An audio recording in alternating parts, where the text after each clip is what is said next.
Hello বন্ধুরা, welcome back to my channel. আজকের তোমাদের সাথে শেয়ার করব কিভাবে স্পঞ্জের মতো নরম তুলতুলে তালের বড়া খুব সহজেই তোমরা বাড়িতে বানাতে পারবে। চলো শুরু করা যাক।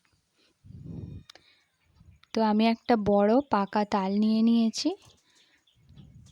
এবার তালটার খোসাগুলো ছাড়িয়ে নিচ্ছি।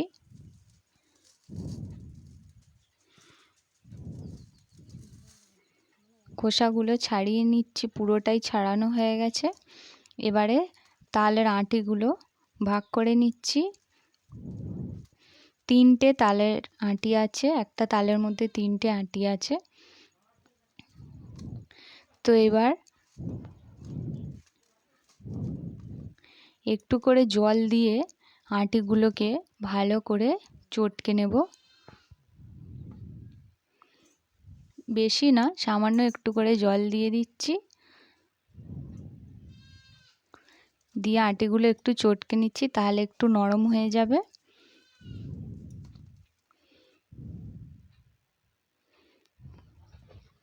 এবারে আমি এখানে একটা বড় থালা নিয়েছি আর একটা বেতের ঝুড়ি নিয়েছি।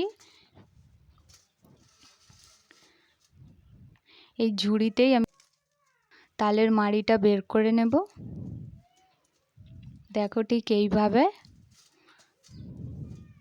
খুবই সহজ একটা পদ্ধতি।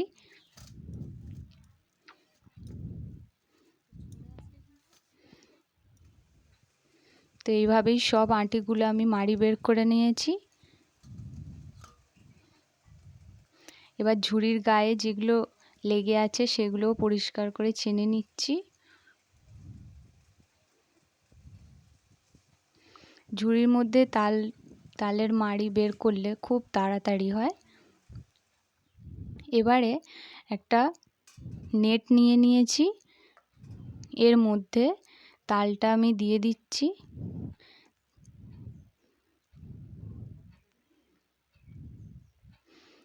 তালের মাড়িটা নেট দিয়ে ছেঁকে নিলে এর মধ্যে যে তালের যে সুতোর মতো জিনিসগুলো থাকে সেগুলো একদম পরিষ্কার হয়ে যাবে।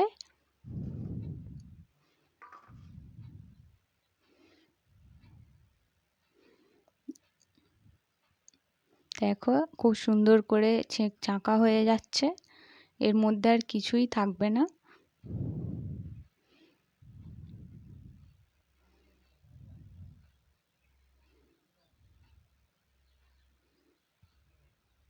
তোমরা অনেকেই অনেকভাবে করো, এইভাবে একবার করে দেখবে।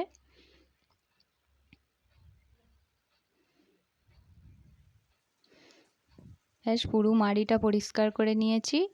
আর এখানে নিয়েছি 500 গ্রাম ময়দা, আর 100 গ্রামের মতো সুজি নিয়েছি, 200 গ্রামের মতো চিনি, আর এখানে আছে কালো জিরে আর চালের গুঁড়ি কিছুটা আছে। এবার একটা বড় জায়গা নিয়ে নিয়েছি, তার মধ্যে ময়দাটা ঢেলে নিলাম। এবার দিয়ে দিলাম চিনি। তালটা খুব মিষ্টি, তাই আমি একটু চিনি রেখে দিলাম। সুজি দিয়ে দিলাম।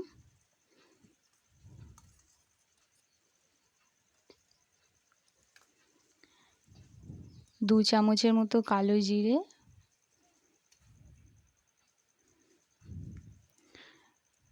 চালের গুঁড়িও 2 চামচ দিয়ে দিলাম। বেশি দিলে শক্ত হয়ে যাবে। তোমরা এর মধ্যে নারকেল কুড়েও দিতে পারো, ভালো লাগবে।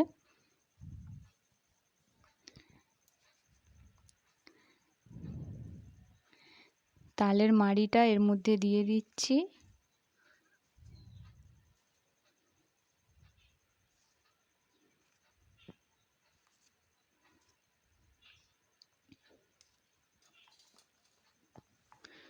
এবারে আস্তে আস্তে ভালো করে হাত দিয়ে মেখে নেব।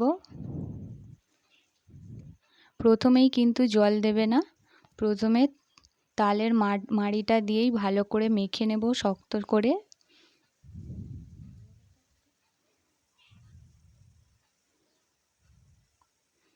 পুরো তালের মাড়িটা দিয়ে দিলাম।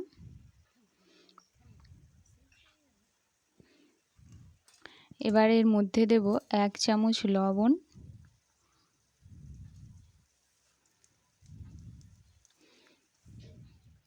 ভালো করে মাখিয়ে নিয়েছি। দেখো ব্যাটারটা ঠিক এমন হবে। একটু সামান্য জলও তোমরা দেবে, দিয়ে ভালো করে মাখিয়ে নেবে। খুব পাতলাও নয়, খুব মোটাও নয়, মোটামুটি একটা ব্যাটার বানিয়ে নিতে হবে এরকম। তো এবার কড়াইতে তেল গরম করতে দিয়ে দিচ্ছি।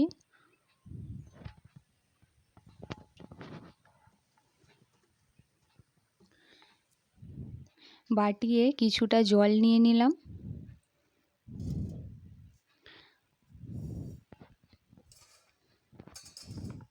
আর এখানে ব্যাটারটা রেডি হয়ে আছে। হাতে একটু জল নিয়ে তারপর ব্যাটারটা নিয়ে কড়াইয়ের মধ্যে এবার তালের ফুলুরিগুলো ছোট ছোট করে ছেড়ে দেব।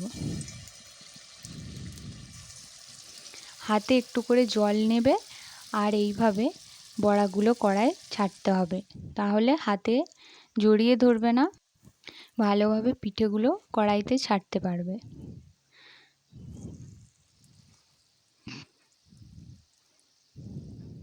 আমি অনেকগুলো কড়াইতে দিয়ে দিয়েছি, কিছুগুলো লাল হয়ে গেছে। দেখো কত সুন্দর পিঠেগুলো ফুলছে। খুব অল্প আঁচে ধীরে ধীরে পিঠেগুলো ভেজে নিতে হবে, একদম লাল লাল করে। তো বড়াগুলো লাল করে ভাজা হয়ে গেছে, এবারে আমি এগুলো তুলে নেব।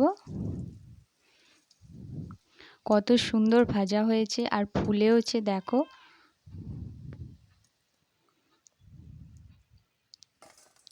বেশি কড়া করে ভাজলে তাহলে বড়াগুলো তিতো লাগবে। মোটামুটি এইভাবে লাল করে ভেজে নেবে। তো এমনভাবেই আমি সব পিঠেগুলো ভেজে নেব। তালের ফুলুরি খেতে কার কার ভালো লাগে প্লিজ কমেন্ট করে জানিও। খুব সহজ এই বড়া বানানো, দেখলে তোমরা।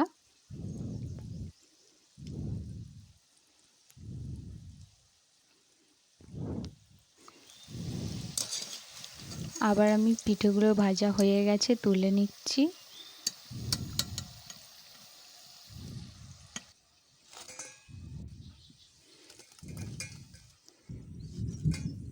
সব পিঠেগুলো ভাজা হয়ে গেছে, দেখো কত সুন্দর ফুলেছে আর একদম স্পঞ্জের মতো নরমও হয়েছে। তো এই ভিডিওটি যদি তোমাদের ভালো লেগে থাকে তাহলে আমার চ্যানেলটাকে সাবস্ক্রাইব করে আমার পাশে থেকো, আর অবশ্যই বাড়িতে রেসিপিটা বানিও। ধন্যবাদ।